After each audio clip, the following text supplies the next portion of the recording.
परमात्मा श्री कृष्ण की वाणी गीता गुरु शिष्य संवाद है।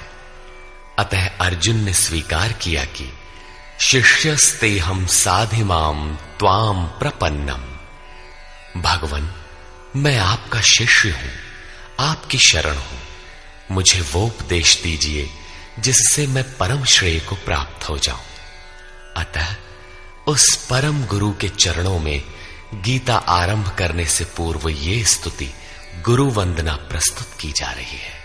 ओम श्री सद्गुरुदेव भगवान की जय।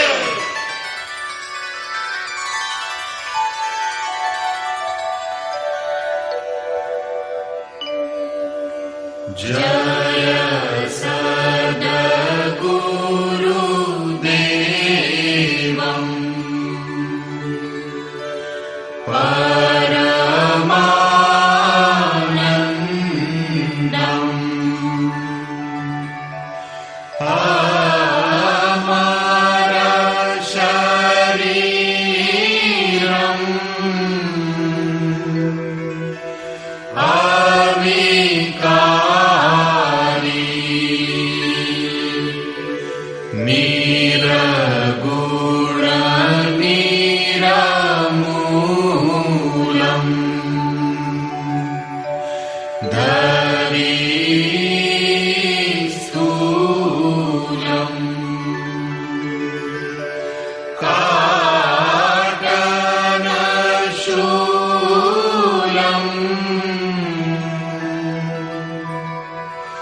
अंतर्यामी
अमृतंश बहनों तथा भाइयों, जिन महापुरुष ने समस्त वेदों का संकलन किया, वेदांत शास्त्र का प्रवर्तन किया, महाभारत तथा भागवत जिनकी कृतियां हैं, उन्होंने शास्त्रों के रूप में किसी ग्रंथ को मान्यता दी तो वो है भगवान श्री कृष्णोक्त गीता। तरह तरह की पूजा पद्धतियां, परस्पर विरोधी संगठन धर्म के नाम पर प्रचलित हैं, जबकि धर्म का लक्ष्य है एक परमात्मा की शोध। कल्याण स्वरूप वो परमात्मा एक है, उसे प्राप्त करने की निश्चित क्रिया का पालन धर्म है। जब परमात्मा एक है, उसे प्राप्त करने की क्रिया एक है, तो बहुत से पंथ क्यों? इसके समाधान के लिए प्रस्तुत है यथार्थ गीता का भावंश, ये गीता कैसेट। धर्म के सरल स्वरूप और उसकी प्राप्ति हेतु निर्धारित क्रिया का क्रमबद्ध तथा पूर्ण विवरण योगेश्वर श्री कृष्णोक्त गीता है। विश्व के प्रत्येक महापुरुष ने जो कुछ भी साधन बताया है वो सब का सब तथा अनेक गोपनीय स्थितियों का स्पष्टीकरण अकेले गीता में है।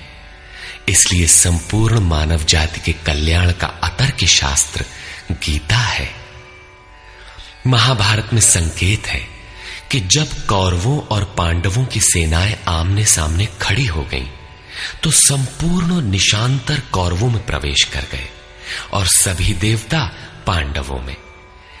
इस कथन से महर्षि व्यास ने स्पष्ट कर दिया कि गीता के सभी पात्र देवता या असुर हैं तथा प्रतीकात्मक हैं। प्रत्येक मनुष्य के अंतःकरण में दैवी और आसुरी दो प्रकृतियां अनादिकाल से हैं। दैवी शक्तियों के सहयोग से जब मनुष्य अपने आत्म स्वरूप की ओर अग्रसर होता है तो काम, क्रोध, राग, द्वेष इत्यादि आसुरी वृत्तियां बाधा के रूप में आक्रमण करती हैं। उनका पार पाना ही वास्तविक युद्ध है। अर्जुन श्रेय के लिए विकल था। उसकी दृष्टि में श्रेय का उपाय था कुल धर्म, पिंडोदक क्रिया, वर्ण संकर से बचाव, कुल क्षय से बचने के लिए युद्ध न करना इत्यादि। मात्र इतनी सी शंका के समाधान हेतु भगवान को उसे 18 अध्याय गीता समझानी पड़ी। अंत में पूछा कि क्या तेरा मोह नष्ट हुआ? अर्जुन ने स्वीकार किया कि भगवान, मेरा मोह नष्ट हो गया और अब मैं वैसा ही करूंगा जैसा भगवान ने उपदेश दिया है। वस्तुतः ये केवल अर्जुन की शंका नहीं थी, बल्कि मानव मात्र की शंका है कि श्रेय क्या है, उसे कैसे प्राप्त करें। इसलिए स्त्री पुरुष, आबाल वृद्ध, मानव मात्र के लिए गीता के 18 अध्याय का अनुशीलन एवं नियमित पाठ नितांत आवश्यक है, जिससे ब्रह्म विधि की स्मृति सृजित रहे तथा बच्चों में भी इन कल्याणकारी संस्कारों का सृजन हो सके। इस गीता ज्ञान के बिना कोई भी मनुष्य उस ईश्वर के पथ पर नहीं चल सकता। अक्षय सुख, शाश्वत शांति, लोक में समृद्धि तथा मूल शंका समाधान हेतु इन कैसेटों का संकलन किया गया है। इसके नियमित श्रवण से संपूर्ण परिवार तथा स्वजन समुदाय को सुसंस्कृत करें। संसार में कहीं भी मनुष्य हो, उसके लिए गीता सदैव अमृत वाहिनी है। गीता आपका शास्त्र है। गौरव का विषय है कि 5000 वर्ष से भी अधिक अंतराल के बाद श्री कृष्ण का यथार्थ गायन आपके सम्मुख है। जन्म जन्मांतर की रूढ़ियों से ग्रस्त मस्तिष्क को स्वच्छ कर चिंतन के प्रशस्त पथ पर चलने के लिए इन कैसेटों का प्रसारण प्रातः अवश्य करें।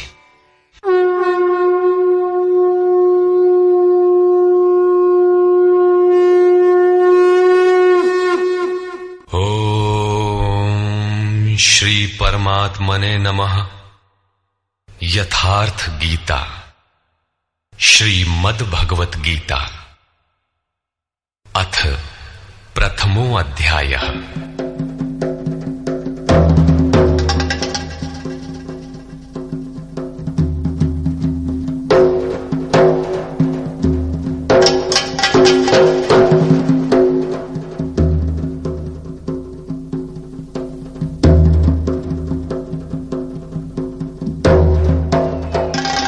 धृतराष्ट्र उवाच।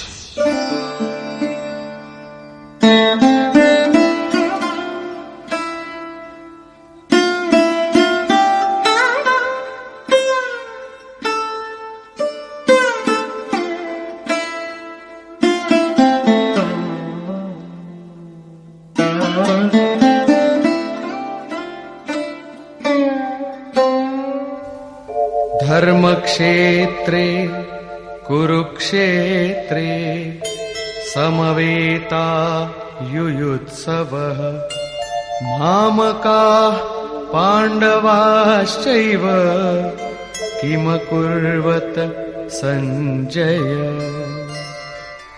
धृतराष्ट्र ने पूछा, हे संजय, धर्म क्षेत्र कुरुक्षेत्र में एकत्र युद्ध की इच्छा वाले मेरे और पांडु के पुत्रों ने क्या किया?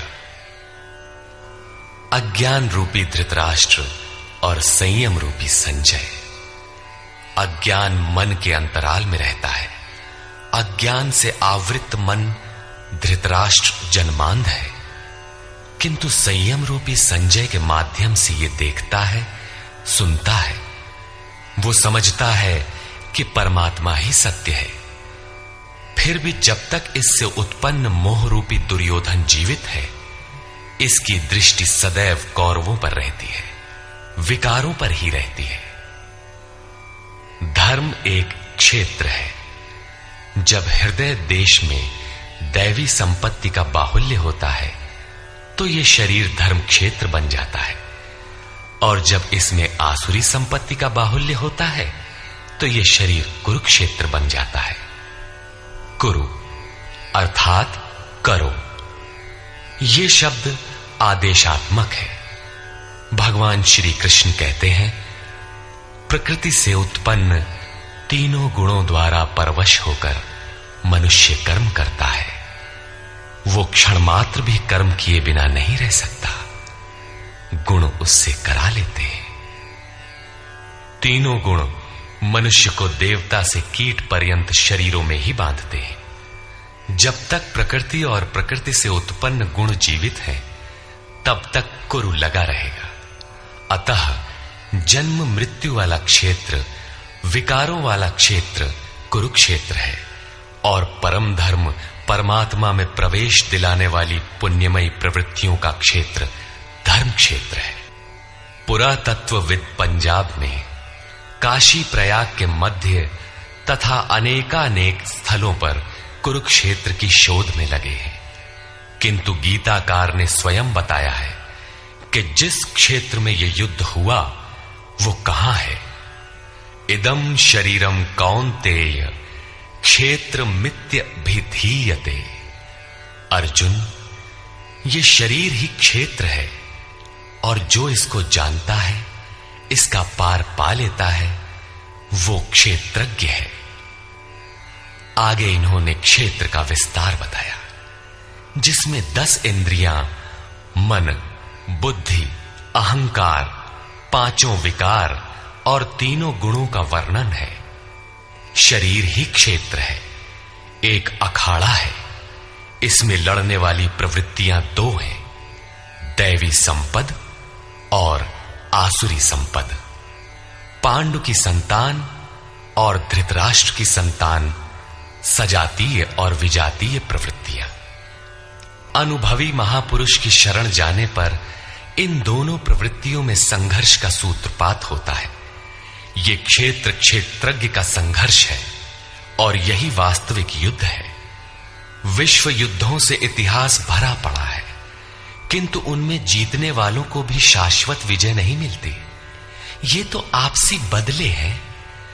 प्रकृति का सर्वथा शमन करके प्रकृति से परे की सत्ता का दिग्दर्शन करना और उसमें प्रवेश पाना ही वास्तविक विजय है। यही एक ऐसी विजय है जिसके पीछे हार नहीं है। यही मुक्ति है जिसके पीछे जन्म मृत्यु का बंधन नहीं है।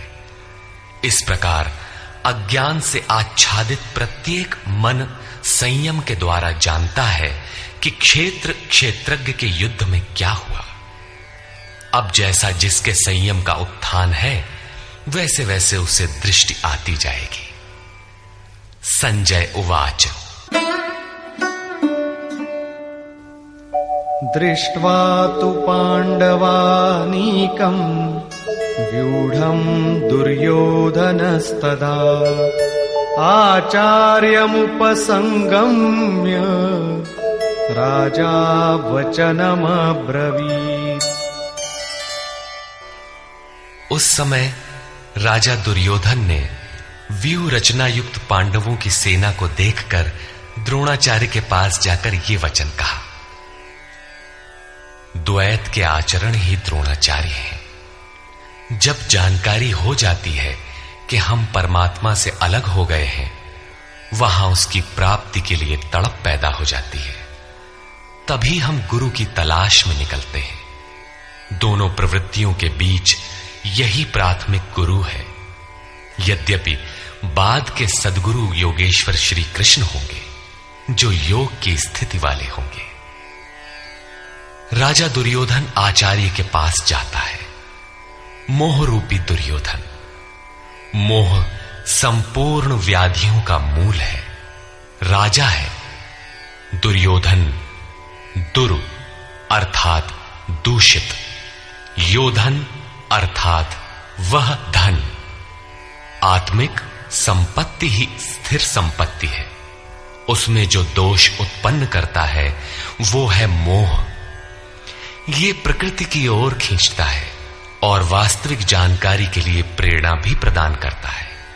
मोह है तभी तक पूछने का प्रश्न भी है, अन्यथा सभी पूर्ण ही हैं। अतः व्यूह रचना युक्त पांडवों की सेना को देखकर, अर्थात पुण्य से प्रवाहित सजातीय वृत्तियों को संगठित देखकर, मोह रूपी दुर्योधन ने गुरु द्रोण के पास जाकर यह कहा। पश्यैतां पांडुपुत्राणां आचार्य महतीं चमू व्यूढ़ां द्रुपदपुत्रेण तव शिष्येण धीमता। हे आचार्य, आपके बुद्धिमान शिष्य द्रुपद पुत्र धृष्टद्युम्न द्वारा व्यूहाकार खड़ी की हुई पांडु पुत्रों की इस भारी सेना को देखिए। शाश्वत अचल पद में आस्था रखने वाला दृढ़ मन ही धृष्टद्युम्न है। यही पुण्यमयी प्रवृत्तियों का नायक है। साधन कठिन न मन कर टेका। साधन कठिन नहीं, मन की दृढ़ता कठिन होनी चाहिए। अब देखें सेना का विस्तार। अत्र शूरा महेश्वासा भीमार्जुन समायुधि युयुधानो विराटश्च द्रुपदश्च महारथः। इस सेना में महेश्वासा, महान ईश में वास दिलाने वाले भाव रूपी भीम, अनुराग रूपी अर्जुन के समान बहुत से शूरवीर, जैसे सात्विकता रूपी सात्यकी, विराटः सर्वत्र ईश्वरी प्रवाह की धारणा, महारथी राजा द्रुपद अर्थात अचल स्थिति, तथा धृष्टकेतुश्चेकितानः काशीराजश्च वीर्यवान् पुरुजित् कुन्तिभोजश्च शैब्यश्च नरपुंगवः। धृष्टकेतु दृढ़ कर्तव्य, चेकितानः जहां भी जाए वहां से चित्त को खींचकर इष्ट में स्थिर करना, काशीराजः काया रूपी काशी में ही वो साम्राज्य है, पुरुजित स्थूल सूक्ष्म और कारण शरीरों पर विजय दिलाने वाला पुरुजित, कुंती भोजः कर्तव्य से भव पर विजय, नरों में श्रेष्ठ शैव्य अर्थात सत्य व्यवहार। युधामन्युश्च विक्रान्तः उत्तमौजाश्च वीर्यवान् सौभद्रो द्रौपदेयाश्च सर्व एव महारथाः। और पराक्रमी युधामन्यु, युद्ध के अनुरूप मन की धारणा, उत्तमौजाः शुभ की मस्ती, सुभद्रा पुत्र अभिमन्यु। जब शुभ आधार आ जाता है तो मन भय से रहित हो जाता है।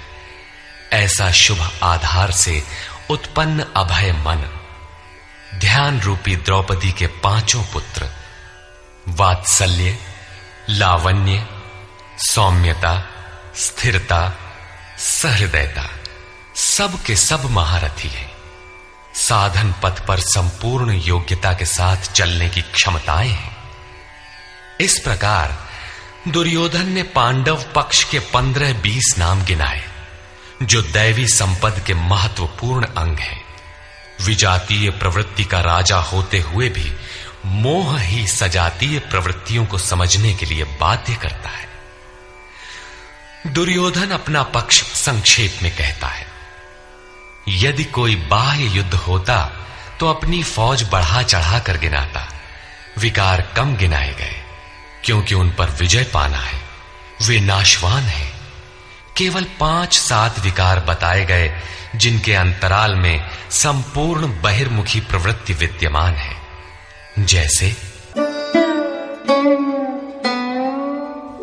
अस्माकं तु विशिष्टाये तान्निबोध द्विजोत्तम नायका मम सैन्यस्य संज्ञार्थं तान् ब्रवीमि ते। द्विजोत्तम, हमारे पक्ष में जो जो प्रधान हैं उन्हें भी आप समझ लें। आपको जानने के लिए मेरी सेना के जो नायक हैं उनको कहता हूं।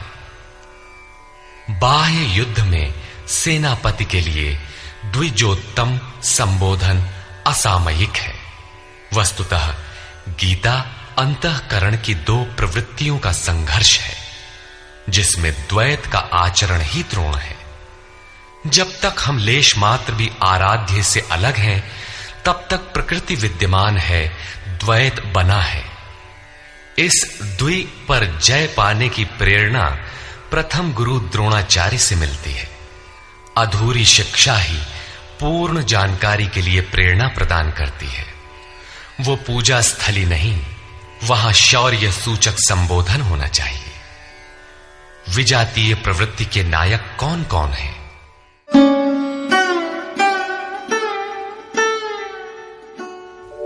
भवान् भीष्मश्च कर्णश्च कृपश्च समितिञ्जयः अश्वत्थामा विकर्णश्च सौमदत्तिस्तथैव च। एक तो स्वयं आप द्वैत के आचरण रूपी द्रोणाचार्य हैं। भ्रम रूपी पितामह भीष्म है। भ्रम इन विकारों का उद्गम है, अंत तक जीवित रहता है, इसलिए पितामह है। समूची सेना मर गई, ये जीवित था। शरशैया पर अचेत था, फिर भी जीवित था। ये है भ्रम रूपी भीष्म। भ्रम अंत तक रहता है। इसी प्रकार विजातीय कर्म रूपी कर्ण तथा संग्राम विजयी कृपाचार्य हैं। साधनावस्था में साधक द्वारा कृपा का आचरण ही कृपाचार्य है।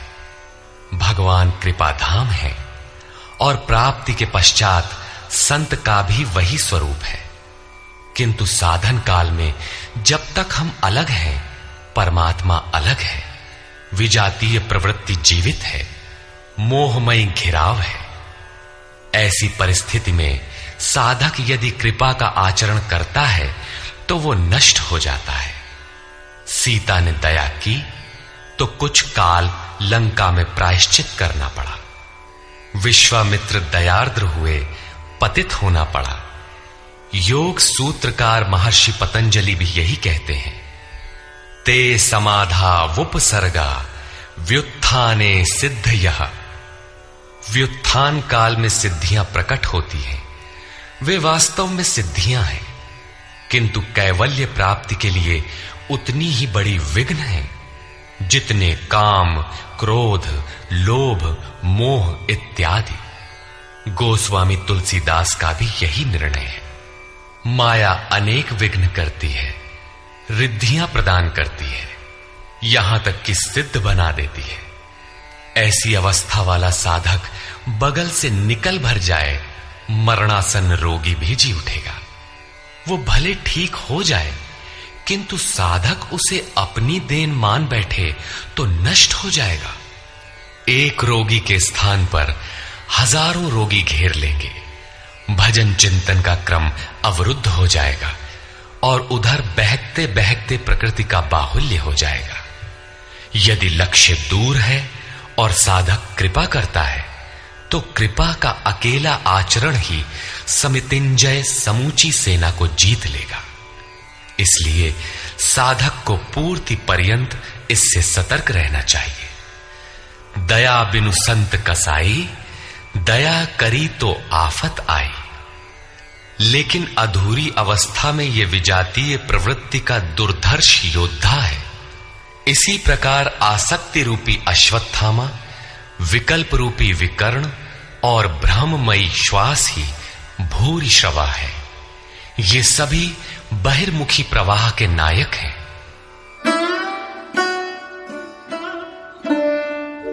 अन्ये च बहवः शूराः मदर्थे त्यक्तजीविताः नानाशस्त्र प्रहरणाः सर्वे युद्धविशारदाः। और भी बहुत से शूरवीर अनेक शस्त्रों से युक्त मेरे लिए जीवन की आशा को त्याग कर युद्ध में डटे हैं। सभी मेरे लिए प्राण त्यागने वाले हैं, किंतु उनकी कोई ठोस गणना नहीं है। अब कौन सी सेना किन भावों द्वारा सुरक्षित है, इस पर कहते हैं अपर्याप्तं तदस्माकं बलं भीष्माभिरक्षितम् पर्याप्तं त्विदमेतेषां बलं भीमाभिरक्षितम्। भीष्म द्वारा रक्षित हमारी सेना सब प्रकार से अजेय है और भीम द्वारा रक्षित इन लोगों की सेना जीतने में सुगम है। पर्याप्त और अपर्याप्त जैसे श्लिष्ट शब्द का प्रयोग दुर्योधन की आशंका को व्यक्त करता है। अतः देखना है कि भीष्म कौन सी सत्ता है जिस पर कौरव निर्भर करते हैं, तथा भीम कौन सी सत्ता है जिस पर दैवी संपद संपूर्ण पांडव निर्भर है। दुर्योधन अपनी व्यवस्था देता है कि अयनेषु च सर्वेषु यथा भागमवस्थिताः भीष्ममेवाभिरक्षन्तु भवन्तः सर्व एव हि। इसलिए सब मोर्चों पर अपनी अपनी जगह स्थित रहते हुए आप लोग सब के सब भीष्म की ही सब ओर से रक्षा करें। यदि भीष्म है तो हम अजेय हैं, इसलिए आप पांडवों से न लड़कर केवल भीष्म की ही रक्षा करें। कैसा योद्धा है भीष्म, जो स्वयं अपनी रक्षा नहीं कर पा रहा है, कौरवों को उसकी रक्षा व्यवस्था करनी पड़ रही है। ये कोई बाह्य योद्धा नहीं, ब्रह्म ही भीष्म है। जब तक ब्रह्म जीवित है तब तक विजातीय प्रवृत्तियां कौरव अजेय हैं। अजेय का यह अर्थ नहीं कि जिसे जीता ही न जा सके, बल्कि अजेय का अर्थ दुर्जय है, जिसे कठिनाई से जीता जा सकता हो। महा अजय संसार रिपु जीति सकई सो वीर। यदि भ्रम समाप्त हो जाए तो अविद्या अस्तित्वहीन हो जाए। मोह इत्यादि जो आंशिक रूप से बचे भी हैं, शीघ्र ही समाप्त हो जाएंगे। भीष्म की इच्छा मृत्यु थी, इच्छा ही भ्रम है। इच्छा का अंत और भ्रम का मिटना एक ही बात है। इसी को संत कबीर ने सरलता से कहा, इच्छा काया इच्छा माया इच्छा जग उपजाया। कह कबीर जे इच्छा विवर्जित ताका पार न पाया। जहां भ्रम नहीं होता वो अपार और अव्यक्त है।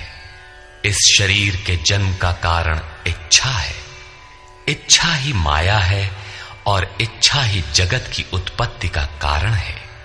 सो कामयत तदैक्षत बहुश्याम प्रजायेय इति। कबीर कहते हैं, जो इच्छाओं से सर्वथा रहित हैं, तिनका पार न पाया। वे अपार, अनंत, असीम तत्व में प्रवेश पा जाते हैं।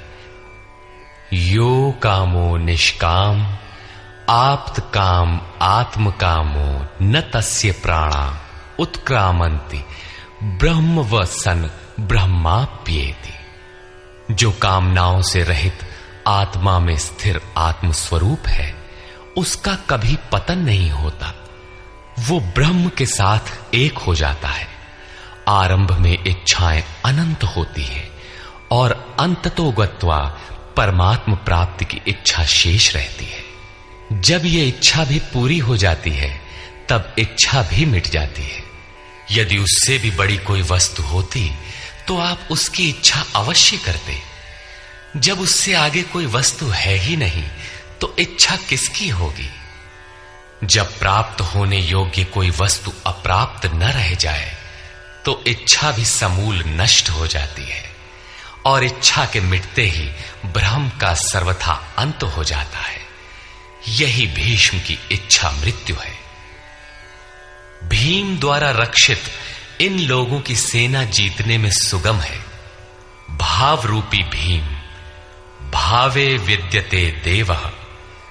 भाव में वो क्षमता है कि अविदित परमात्मा भी विदित हो जाता है। भाववस्य भगवान, सुख निधान करुणा अयन। श्री कृष्ण ने इसे श्रद्धा कहकर संबोधित किया है। भाव में वो क्षमता है कि भगवान को भी वश में कर लेता है। भाव से ही संपूर्ण पुण्यमयी प्रवृत्ति का विकास है। ये पुण्य का संरक्षक है तो इतना बलवान कि परम देव परमात्मा को संभव बनाता है, किंतु साथ ही इतना कोमल भी है कि आज भाव है तो कल अभाव में बदलते देर नहीं लगती। इष्ट में लेश मात्र भी त्रुटि प्रतीत होने पर भाव डगमगा जाता है। पुण्यमयी प्रवृत्ति विचलित हो उठती है, इष्ट से संबंध टूट जाता है। इसलिए भीम द्वारा रक्षित इन लोगों की सेना जीतने में सुगम है। महर्षि पतंजलि का भी यही निर्णय है।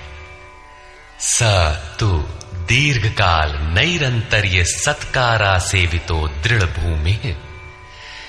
दीर्घ काल तक निरंतर श्रद्धा भक्ति पूर्वक किया हुआ साधन ही दृढ़ हो पाता है।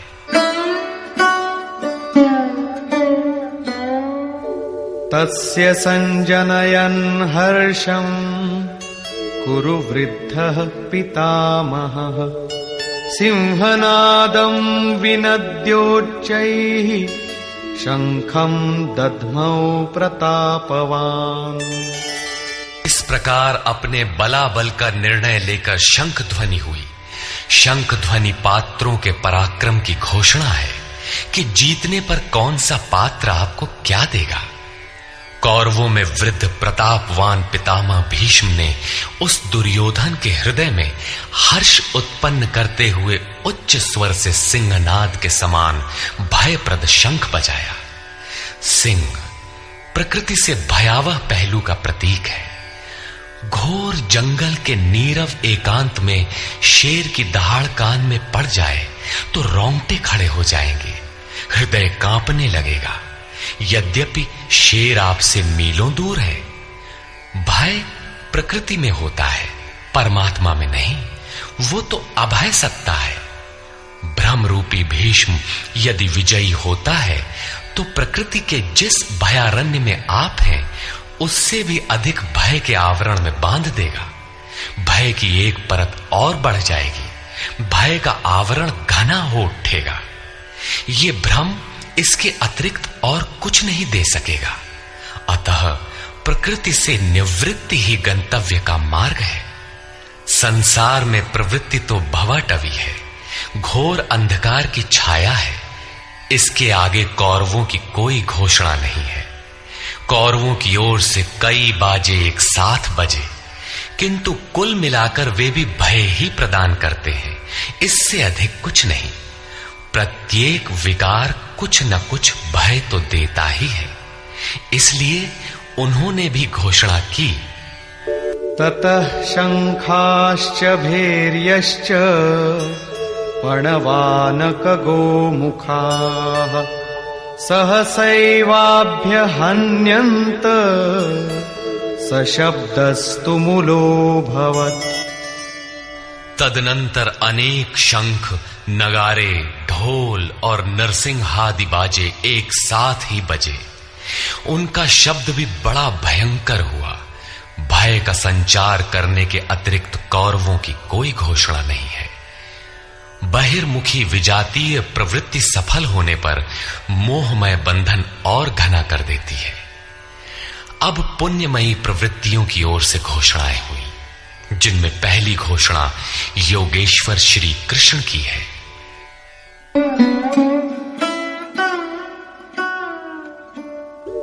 ततः श्वेतैर्हयैर्युक्ते महती स्यन्दने स्थितौ माधव पाण्डवश्चैव दिव्यौ शंखौ प्रदध्मतु। इसके उपरांत श्वेत घोड़ों से युक्त, जिनमें लेश मात्र कालिमा दोष नहीं है, श्वेत सात्विक निर्मलता का प्रतीक है। महति स्यन्दने, महान रथ पर बैठे हुए योगेश्वर श्री कृष्ण और अर्जुन ने भी अलौकिक शंख बजाए। अलौकिक का अर्थ है लोकों से परे। मृत्युलोक, देवलोक, ब्रह्मलोक, जहां तक जन्म मरण का भय है, उन समस्त लोकों से परे पारलौकिक, पारमार्थिक स्थिति प्रदान करने की घोषणा योगेश्वर श्री कृष्ण की है। सोने चांदी काठ का रथ नहीं, रथ अलौकिक, शंख अलौकिक, अतः घोषणा भी अलौकिक ही है। लोकों से परे एकमात्र ब्रह्म है, सीधा उससे संपर्क स्थापित कराने की घोषणा है। वे कैसे ये स्थिति प्रदान करेंगे?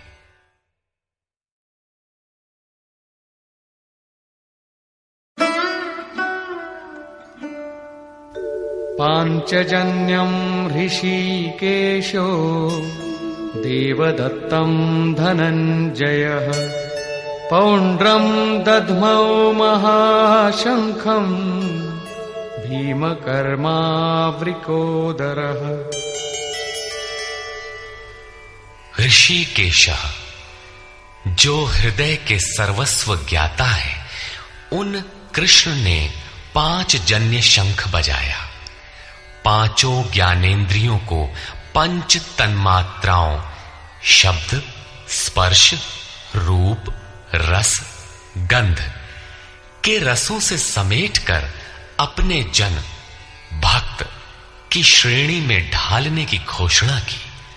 विकराल रूप से बहकती हुई इंद्रियों को समेटकर उन्हें अपने सेवक की श्रेणी में खड़ा कर देना हृदय से प्रेरक सद्गुरु की देन है। श्री कृष्ण एक योगेश्वर सद्गुरु थे। शिष्यस्तेहम्, भगवन मैं आपका शिष्य हूं। बाह्य विषय वस्तुओं को छोड़कर ध्यान में इष्ट के अतिरिक्त दूसरा न देखें, दूसरा न सुने, न दूसरे का स्पर्श करें। ये सद्गुरु के अनुभव संचार पर निर्भर करता है। देवदत्तम धनंजय, दैवी संपत्ति को अधीन करने वाला अनुराग ही अर्जुन है।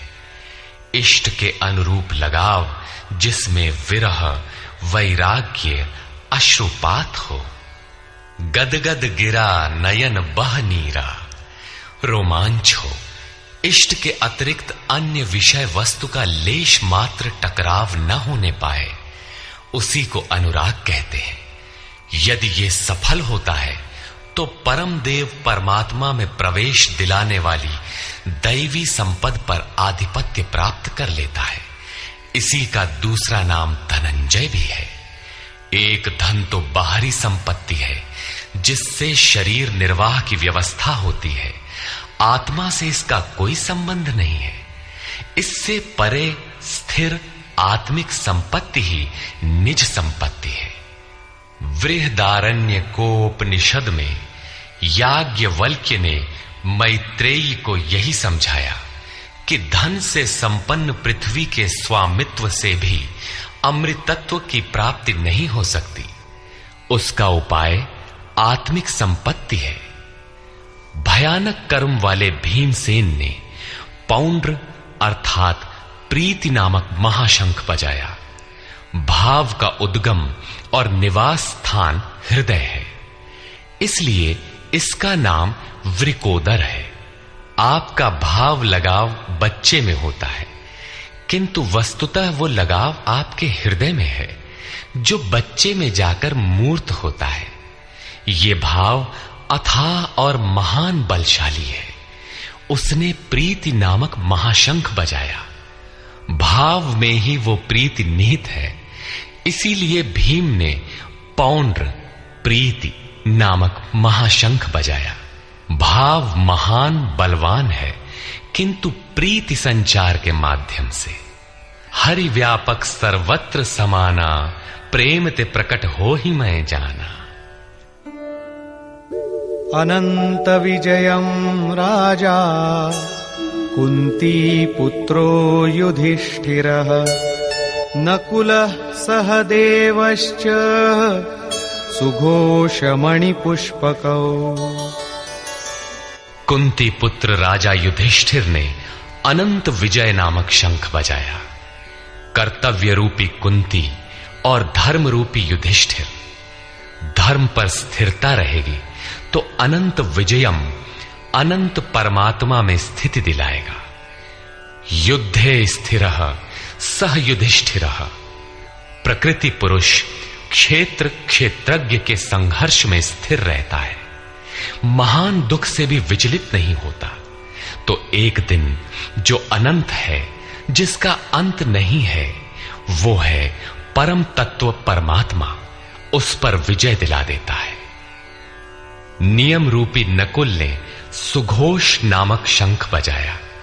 ज्यों ज्यों नियम उन्नत होगा, अशुभ का शमन होता जाएगा, शुभ घोषित होता जाएगा।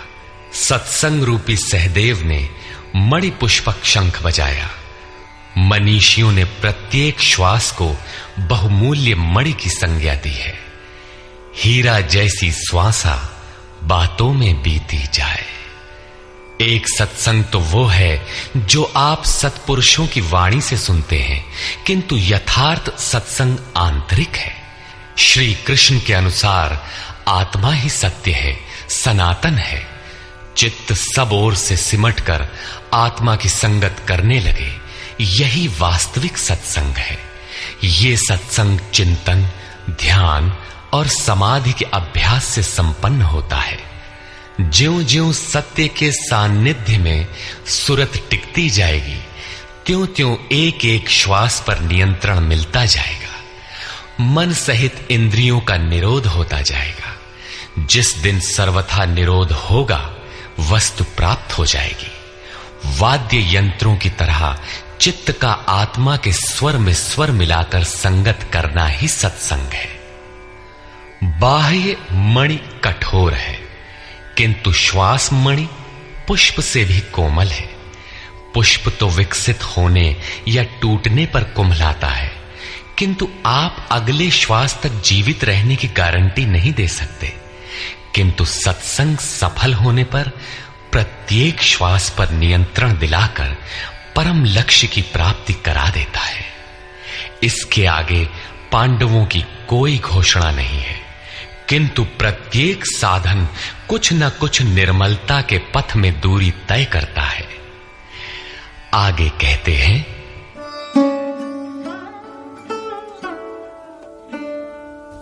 काश्यश्च परमेश्वासः शिखण्डी च महारथः धृष्टद्युम्नो विराटश्च सात्यकिश्चापराजितः। काया रूपी काशी। पुरुष जब सब ओर से मन सहित इंद्रियों को समेटकर काया में ही केंद्रित करता है, तो परमेश्वासः परम ईश में वास का अधिकारी हो जाता है। परम ईश में वास दिलाने में सक्षम काया ही काशी है। काया में ही परम ईश का निवास है। परमेश्वास का अर्थ श्रेष्ठ धनुष वाला नहीं, बल्कि परम धन ईश धन वास है। शिखा सूत्र का त्याग ही शिखंडी है। आजकल लोग सिर के बाल कटा लेते हैं और सूत्र के नाम पर गले की जनेऊ हटा लेते हैं, अग्नि जलाना छोड़ देते हैं। हो गया सन्यास उनका।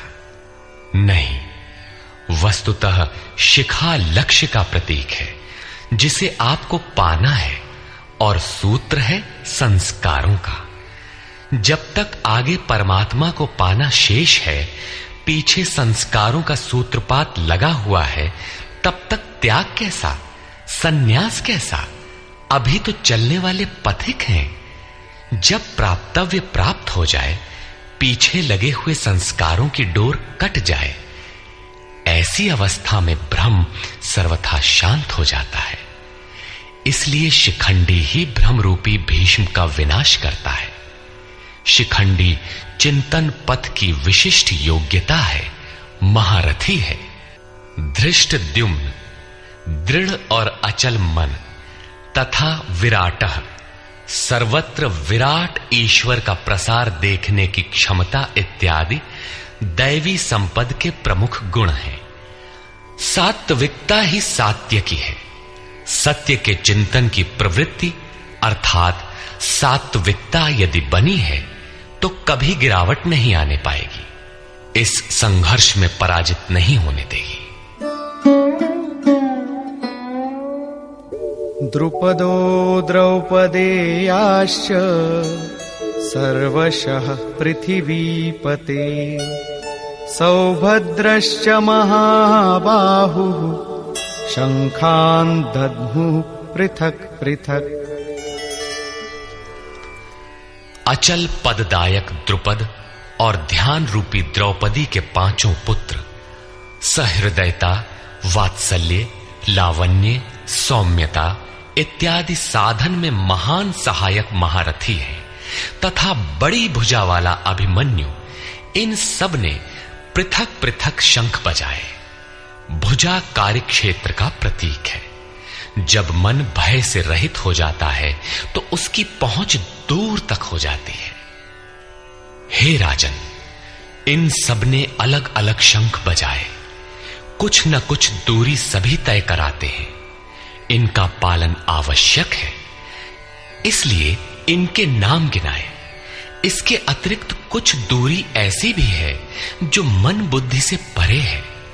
भगवान स्वयं ही अंतःकरण में विराज कर तय कराते हैं।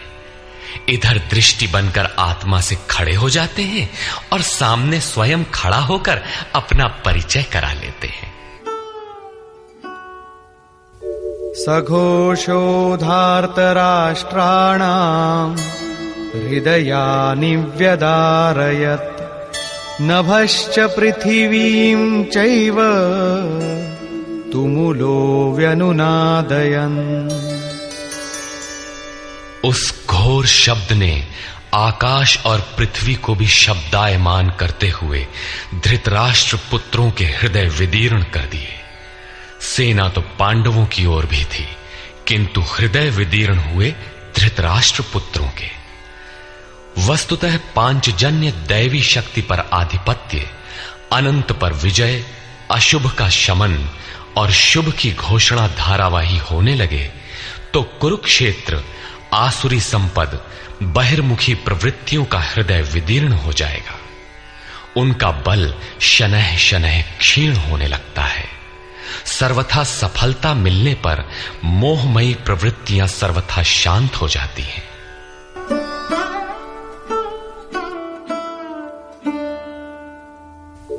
अथ व्यवस्थितान् दृष्ट्वा धार्तराष्ट्रान् कपिध्वजः प्रवृत्ते शस्त्रसम्पाते धनुरुद्यम्य पाण्डवः ऋषिकेशं तदा वाक्यम् इदमाह महीपते सेनयोरुभयोर्मध्ये युद्धयोर्मध्ये रथं स्थापयमेच्युत।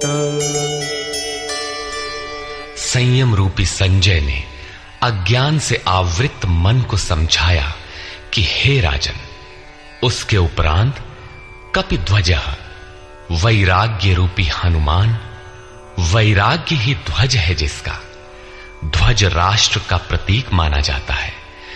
कुछ लोग कहते हैं ध्वजा चंचल थी, इसलिए कपिध्वज कहा गया, किंतु नहीं, यहां कपि साधारण बंदर नहीं, स्वयं हनुमान थे, जिन्होंने मान अपमान का हनन किया था।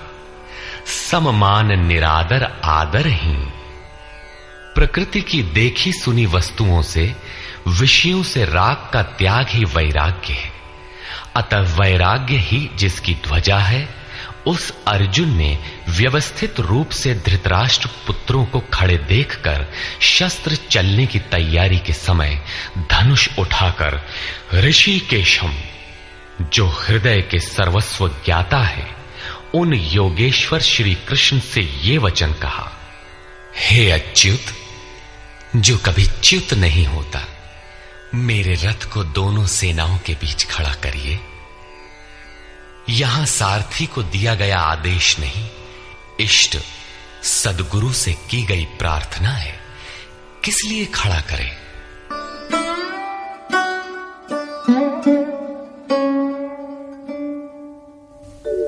यावदेतान्निरीक्षेऽहम् योद्धुकामानवस्थितान् कैर्मया सह योद्धव्यम् अस्मिन् रणसमुद्यमे।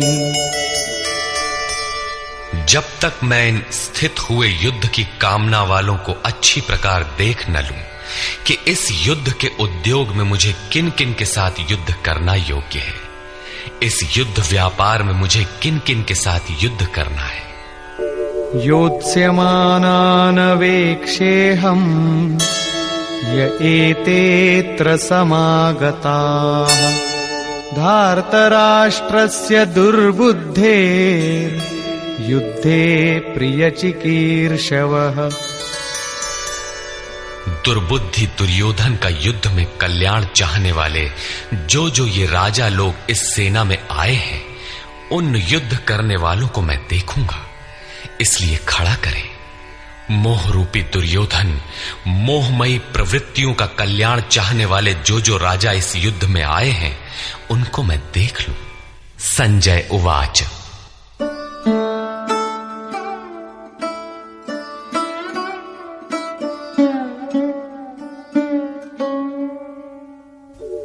एवमुक्तो ऋषिकेशो गुडाकेशेन भारत सेनयोरुभयोर्मध्ये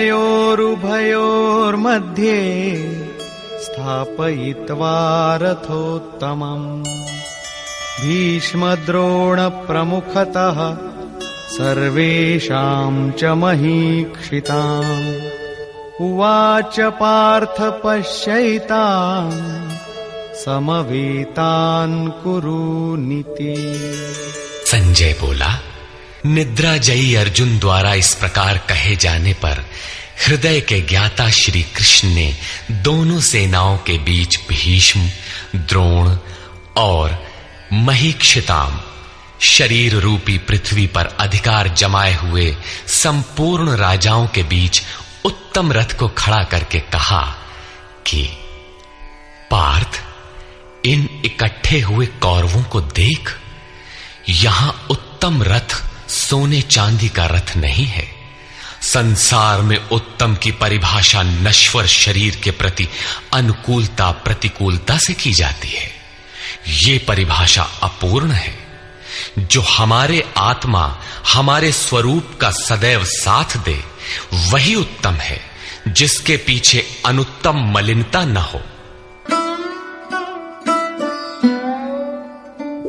तत्रापश्यत् स्थितान् पार्थः पितॄनथ पितामहान् आचार्यान् मातुलान् भ्रातॄन् पुत्रान् पौत्रान् सखींस्तथा श्वशुरान् सुहृदश्चैव सेनयोरुभयोरपि। इसके उपरांत अचूक लक्ष्य वाले पार्थिव शरीर को रथ बनाने वाले पार्थ ने उन दोनों सेनाओं में स्थित पिता के भाइयों को, पितामहों को, आचार्यों को, मामाओं को, भाइयों को, पुत्रों को, पौत्रों को, मित्रों को, श्वसुरों को और सुहृदों को देखा। दोनों सेनाओं में अर्जुन को केवल अपना परिवार, मामा का परिवार, ससुराल का परिवार, सुहृद और गुरुजन दिखाई पड़े। प्रचलित गणना के अनुसार 18 अक्षौहिणी 2.5-3 अरब के लगभग होता है, जो आज के विश्व की जनसंख्या के समकक्ष है। इतने मात्र के लिए यदा कदा विश्व स्तर पर आवास, खाद्य समस्या बन जाती है। इतना बड़ा जन समूह अर्जुन के 3-4 रिश्तेदारों का परिवार मात्र था। क्या इतना बड़ा भी किसी का परिवार होता है? कदापि नहीं। ये हृदय देश का चित्रण है। तान् समीक्ष्य स कौन्तेयः सर्वान् बन्धूनवस्थितान् कृपया परयाविष्टो विषीदन्निदमब्रवीत्। इस प्रकार खड़े हुए उन संपूर्ण बंधुओं को देखकर अत्यंत करुणा से आवृत वो कुंती पुत्र अर्जुन शोक करता हुआ बोला। अर्जुन उवाच,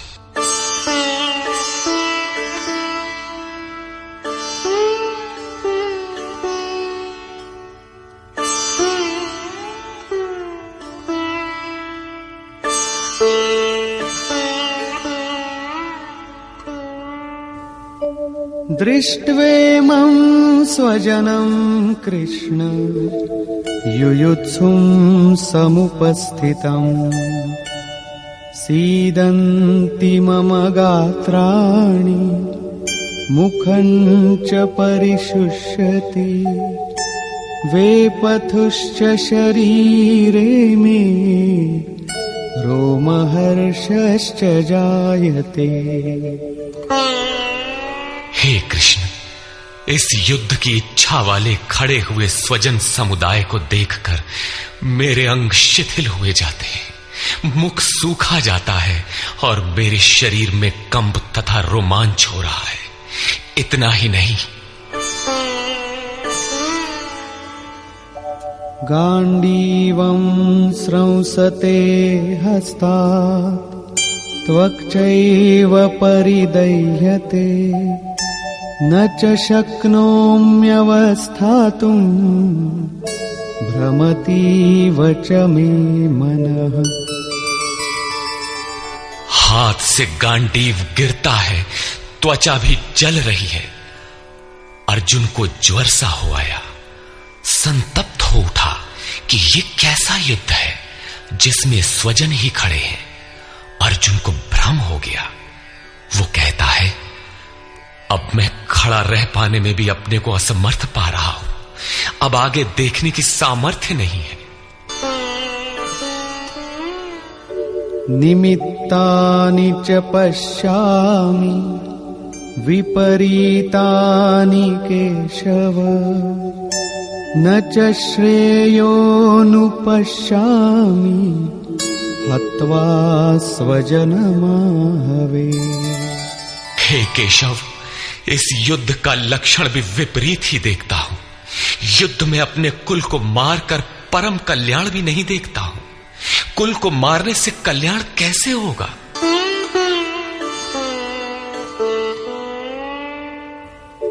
न कांक्षे विजयं कृष्ण न च राज्यं सुखानि च किन्नो राज्येन गोविन्द किं भोगैर्जीवितेन वा। संपूर्ण परिवार युद्ध के मुहाने पर है। इन्हें युद्ध में मारकर विजय, विजय से मिलने वाला राज्य और राज्य से मिलने वाला सुख अर्जुन को नहीं चाहिए। वो कहता है, हे श्री कृष्ण, मैं विजय नहीं चाहता, राज्य तथा सुख भी नहीं चाहता। हे गोविंद, हमें राज्य या भोग अथवा जीवन से भी क्या प्रयोजन है? क्यों?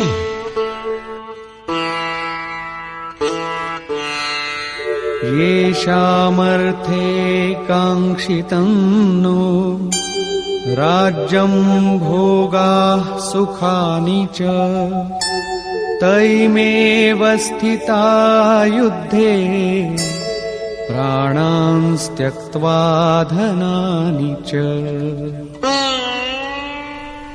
हमें जिनके लिए राज्य भोग और सुखादिक इच्छित हैं, वे ही परिवार जीवन की आशा त्याग कर युद्ध के मैदान में खड़े हैं। हमें राज्य इच्छित था तो परिवार को लेकर भोग सुख और धन की पिपासा थी तो स्वजन और परिवार के साथ उन्हें भोगने की थी। किंतु जब सब के सब प्राणों की आशा त्याग कर खड़े हैं तो मुझे सुख राज्य या भोग नहीं चाहिए। ये सब इन्हीं के लिए प्रिय थे। इनसे अलग होने पर हमें इनकी आवश्यकता नहीं है। जब तक परिवार रहेगा तब तक ये वासनाएं भी रहती हैं। झोपड़ी में रहने वाला भी अपने परिवार, मित्र और स्वजन को मारकर विश्व का साम्राज्य स्वीकार नहीं करेगा।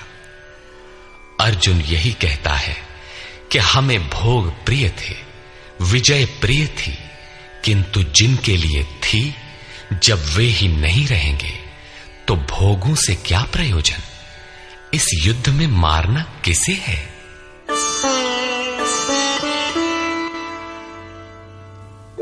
आचार्याः पितरः पुत्राः तथैव च पितामहाः मातुलाः श्वशुराः पौत्राः शालाः सम्बन्धिनस्तथा। इस युद्ध में ताऊ, चाचे, लड़के और इसी प्रकार दादा, मामा, श्वसुर, पोते, साले तथा समस्त संबंधी ही हैं।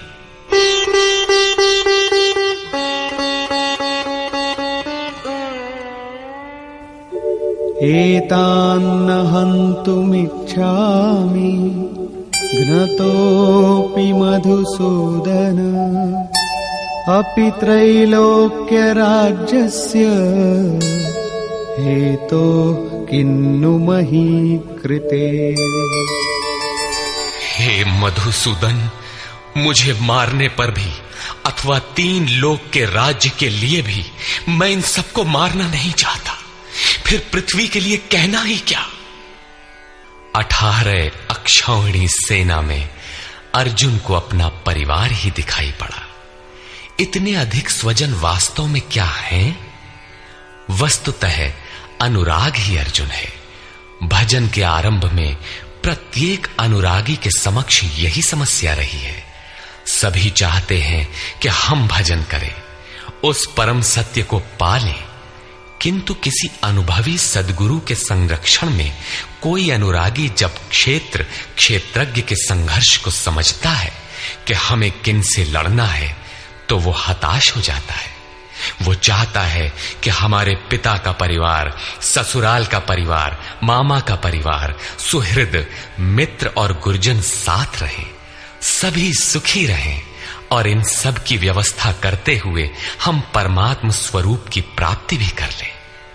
किंतु जब वो समझता है कि आराधना में अग्रसर होने के लिए परिवार छोड़ना होगा, इन संबंधों का मोह समाप्त करना होगा, तो वो अधीर हो उठता है। पूज्य महाराज जी कहा करते थे, मरना और साधु होना बराबर है। साधु के लिए सृष्टि में दूसरा कोई जीवित है भी, किंतु घर वालों के नाम पर कोई नहीं है। यदि कोई है तो लगाव है, मोह समाप्त कहां हुआ? जहां तक लगाव है उसका पूर्ण त्याग, उस लगाव के अस्तित्व मिटने पर ही उसकी विजय है। इन संबंधों का प्रसार ही तो जगत है, अन्यथा जगत में हमारा क्या है? तुलसीदास कह चिद विलास जग बूझत बूझत बूझ है।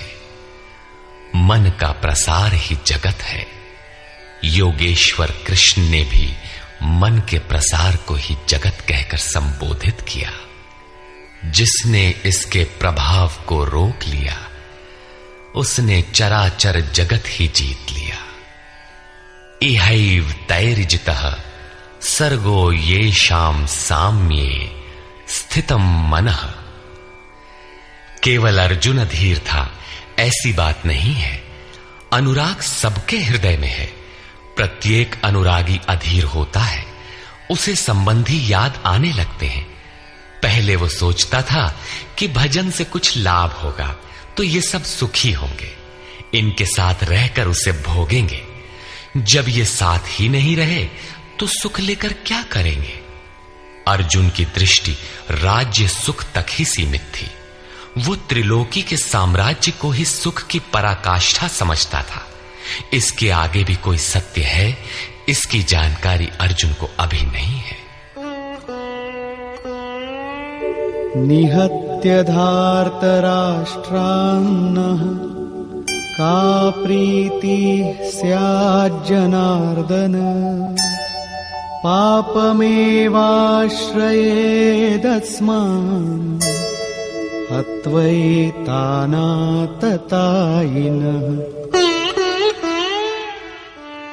हे जनार्दन, धृतराष्ट्र के पुत्रों को मारकर भी हमें क्या प्रसन्नता होगी।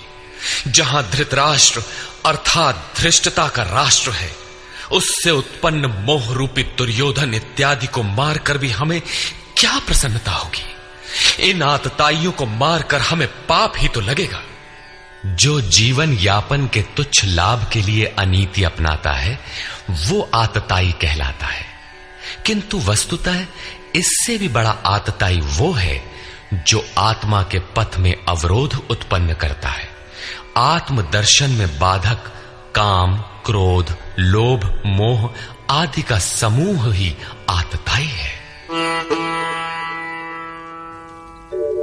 तस्मान्नार्हा वयं हन्तुं धार्तराष्ट्रान् स्वबान्धवान् स्वजनं हि कथं हत्वा सुखिनः स्याम माधव। इससे हे माधव, अपने बांधव धृतराष्ट्र के पुत्रों को मारने के लिए हम योग्य नहीं हैं। स्वबांधव कैसे? वे तो शत्रु थे ना। वस्तुतः शरीर के रिश्ते अज्ञान से उत्पन्न होते हैं। ये मामा है, ससुराल है, स्वजन समुदाय है, ये सब अज्ञान ही तो है। जब शरीर ही नश्वर है तब इसके रिश्ते ही कहां रहेंगे। मोह है तभी तक सुहृद है, हमारा परिवार है, हमारी दुनिया है। मोह नहीं तो कुछ भी नहीं। इसीलिए वे शत्रु भी अर्जुन को स्वजन दिखाई पड़े। वो कहता है कि अपने कुटुंब को मारकर हम कैसे सुखी होंगे। यदि अज्ञान और मोह न रहे तो कुटुंब का अस्तित्व न हो। यह अज्ञान ज्ञान का प्रेरक भी है। भर्तृहरि, तुलसी इत्यादि अनेक महानुभावों को वैराग्य की प्रेरणा पत्नी से मिली तो कोई सौतेली मां के व्यवहार से खिन्न होकर वैराग्य पथ पर अग्रसर हुआ दिखाई देता है।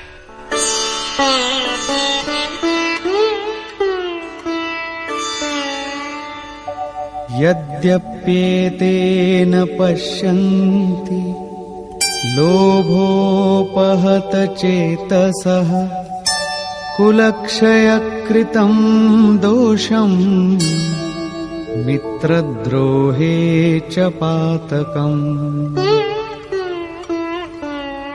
यद्यपि लोभ से भ्रष्ट चित्त हुए ये लोग कुल नाश के दोष और मित्र द्रोह के पाप को नहीं देखते हैं, ये उनकी कमी है। फिर भी कथं न ज्ञेयमस्माभिः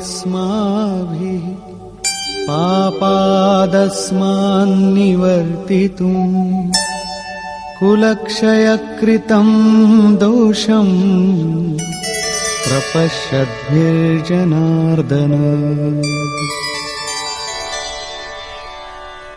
हे जनार्दन, कुल नाश से होने वाले दोषों को जानने वाले हम लोगों को इस पाप से हटने के लिए क्यों नहीं विचार करना चाहिए? मैं ही पाप करता हूं ऐसी बात नहीं, आप भी भूल करने जा रहे हैं। कृष्ण पर भी आरोप लगाया। अभी वो समझ में अपने को कृष्ण से कम नहीं मानता। प्रत्येक नया साधक सद्गुरु की शरण जाने पर इसी प्रकार तर्क करता है और अपने को जानकारी में कम नहीं समझता। यही अर्जुन भी कहता है कि ये भले न समझें, किंतु हम आप तो समझदार हैं। कुल नाश के दोषों पर हमें विचार करना चाहिए। कुल नाश में दोष क्या है? कुलक्षये प्रणश्यन्ति कुलधर्माः सनातनाः धर्मे नष्टे कुलं कृत्स्नम् अधर्मोऽभिभवत्युत।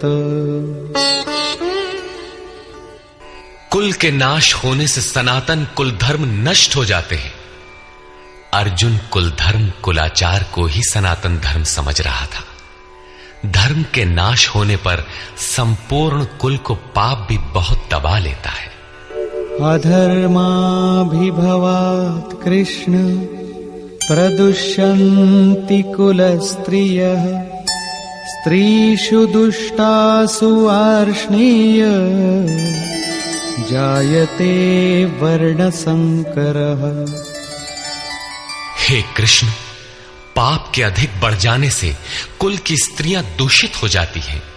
हे वार्ष्णेय, स्त्रियों के दूषित होने पर वर्ण संकर उत्पन्न होता है।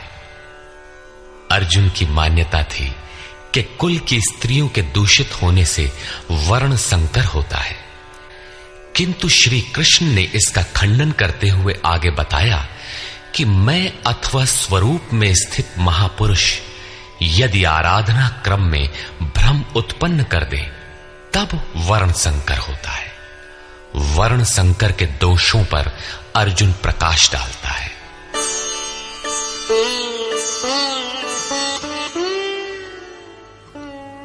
संकरो नरकायैव कुलघ्नानां कुलस्य च पतन्ति पितरो येषाम् लुप्तपिण्डोदकक्रियाः।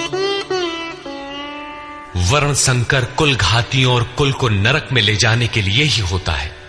लुप्त हुई पिंड क्रिया वाले इनके पितर लोग भी गिर जाते हैं। वर्तमान नष्ट हो जाता है, अतीत के पितर गिर जाते हैं और भविष्य वाले भी गिरेंगे। इतना ही नहीं,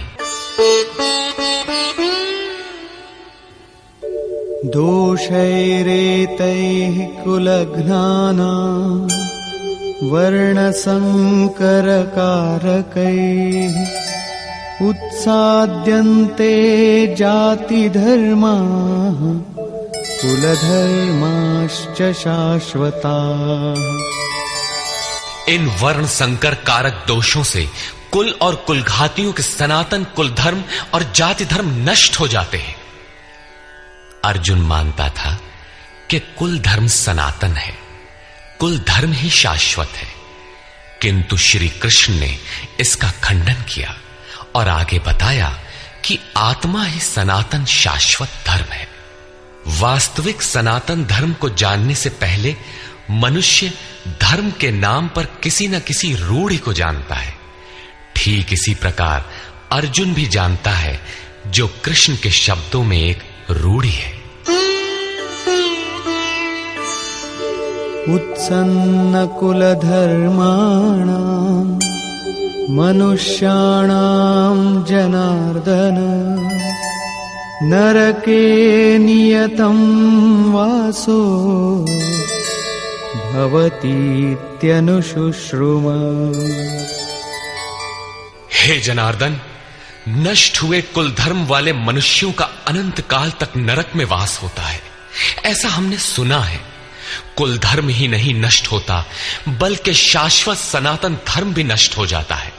जब धर्म ही नष्ट हो गया तो ऐसे पुरुष का अनंत काल तक नरक में निवास होता है। ऐसा हमने सुना है, देखा नहीं, सुना है। अहो बत महत् पापं कर्तुं व्यवसिता वयम् यद्राज्य सुखलोभेन हन्तुं स्वजनमुद्यताः। अहो, शोक है कि हम लोग बुद्धिमान होकर भी महान पाप करने को तैयार हुए हैं। राज्य और सुख के लोभ से अपने कुल को मारने के लिए उद्यत हुए हैं। अभी अर्जुन अपने को कम ज्ञाता नहीं समझता। आरंभ में प्रत्येक साधक इसी प्रकार बोलता है। महात्मा बुद्ध का कथन है कि मनुष्य जब अधूरी जानकारी रखता है तो अपने को महान ज्ञानी समझता है, और जब आधे से आगे की जानकारी हासिल करने लगता है तो अपने को महान मूर्ख समझता है। ठीक इसी प्रकार अर्जुन भी अपने को ज्ञानी ही समझता है। वो कृष्ण को ही समझाता है कि उस पाप से परम कल्याण हो, ऐसी बात भी नहीं। केवल राज्य और सुख के लोभ में पड़कर हम लोग कुल नाश करने को उद्यत हुए हैं। महान भूल कर रहे हैं। हम ही भूल कर रहे हैं, ऐसी बात नहीं, आप भी भूल कर रहे हैं। एक धक्का कृष्ण को भी दिया। अंत में अर्जुन अपना निर्णय देता है। यदि माम प्रतीकारम् अशस्त्रं शस्त्रपाणयः धार्तराष्ट्रारणे हन्युः तन्मे क्षेमतरं भवेत्। यदि मुझ शस्त्र रहित न सामना करने वाले को शस्त्रधारी धृतराष्ट्र के पुत्र रण में मारे तो उनका वो मारना भी मेरे लिए अति कल्याणकारक होगा। इतिहास तो कहेगा कि अर्जुन समझदार था, जिसने अपनी बलि देकर युद्ध बचा लिया। लोग प्राणों की आहुति दे डालते हैं कि भोले भाले मासूम बच्चे सुखी रहें, कुल तो बचा रहे। मनुष्य विदेश चला जाए, वैभव पूर्ण प्रासाद में रहे, किंतु 2 दिन बाद उसे अपनी छोड़ी हुई झोपड़ी याद आने लगती है। मोह इतना प्रबल होता है।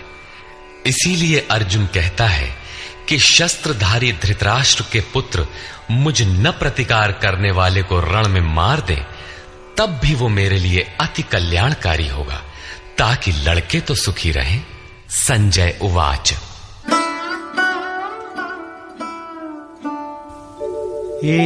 एवमुक्त्वार्जुनः संख्ये रथोपस्थ उपाविशत् विसृज्य सशरं चापं शोकसंविघ्नमानसः।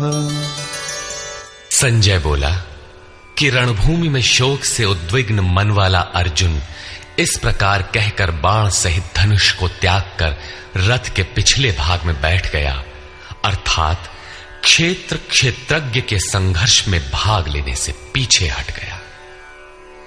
निष्कर्ष, गीता क्षेत्र क्षेत्रज्ञ के युद्ध का निरूपण है। यह ईश्वरीय विभूतियों से संपन्न भगवत स्वरूप को दिखाने वाला गायन है।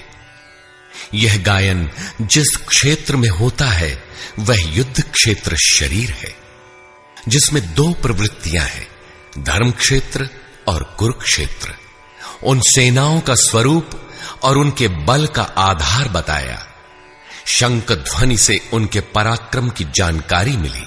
तदनंतर जिस सेना से लड़ना है उसका निरीक्षण हुआ, जिसकी गणना 18 अक्षौहिणी अर्थात लगभग 6.5 अरब कही जाती है, किंतु वस्तुतः वे अनंत हैं।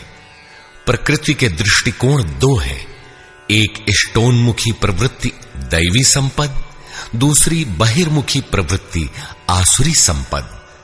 दोनों प्रकृति ही हैं। एक इष्ट की ओर उन्मुख करती है, परम धर्म परमात्मा की ओर ले जाती है, और दूसरी प्रकृति में विश्वास दिलाती है। पहले दैवी संपद को साध कर आसुरी संपद का अंत किया जाता है, फिर शाश्वत सनातन परब्रह्म के दिग्दर्शन और उसमें स्थिति के साथ दैवी संपद की आवश्यकता शेष हो जाती है। युद्ध का परिणाम निकल आता है। अर्जुन को सैन्य निरीक्षण में अपना परिवार ही दिखाई पड़ता है, जिसे मारना है। जहां तक संबंध है उतना ही जगत है। अनुराग के प्रथम चरण में पारिवारिक मोह बाधक बनता है। साधक जब देखता है कि मधुर संबंधों में इतना विच्छेद हो जाएगा जैसे वे थे ही नहीं, तो उसे घबराहट होने लगती है। स्वजनासक्ति को मारने में उसे अकल्याण दिखाई देने लगता है। वह प्रचलित रूढ़ियों में अपना बचाव ढूंढने लगता है, जैसा अर्जुन ने किया। उसने कहा, कुल धर्म ही सनातन धर्म है। इस युद्ध से सनातन धर्म नष्ट हो जाएगा, कुल की स्त्रियां दूषित होंगी, वर्ण संकर पैदा होगा, जो कुल और कुलघातियों को अनंत काल तक नरक में ले जाने के लिए ही होता है। अर्जुन अपनी समझ से सनातन धर्म की रक्षा के लिए विकल है। उसने श्री कृष्ण से अनुरोध किया कि हम लोग समझदार होकर भी यह महान पाप क्यों करें। अर्थात श्री कृष्ण भी पाप करने जा रहे हैं। अंततो गत्वा पाप से बचने के लिए मैं युद्ध नहीं करूंगा, ऐसा कहता हुआ हताश अर्जुन रथ के पिछले भाग में बैठ गया। क्षेत्रज्ञ के संघर्ष से पीछे हट गया। टीकाकारों ने इस अध्याय को अर्जुन विषाद योग कहा है। अर्जुन अनुराग का प्रतीक है। सनातन धर्म के लिए विकल होने वाले अनुरागी का विषाद योग का कारण बनता है। यही विषाद मनु को हुआ था। हृदय बहुत दुख लाग, जन्म गयऊ हरि भगति बिनु। संशय में पड़कर ही मनुष्य विषाद करता है। उसे संदेह था कि वर्ण संकर पैदा होगा जो नरक में ले जाएगा। सनातन धर्म के नष्ट होने का भी उसे विषाद था। अतः संशय विषाद योग का सामान्य नामकरण इस अध्याय के लिए उपयुक्त है। अतः ओम तत्सदिति श्रीमद् भगवद गीता सूपनिषत्सु ब्रह्म विद्यायाम योग शास्त्रे श्री कृष्णार्जुन संवादे संशय विषाद योगो नाम प्रथमोऽध्यायः। इस प्रकार स्वामी अड़गड़ानंद कृत श्रीमद् भगवद गीता के भाष्य यथार्थ गीता का प्रथम अध्याय पूर्ण होता है। हरि ओम तत्सत।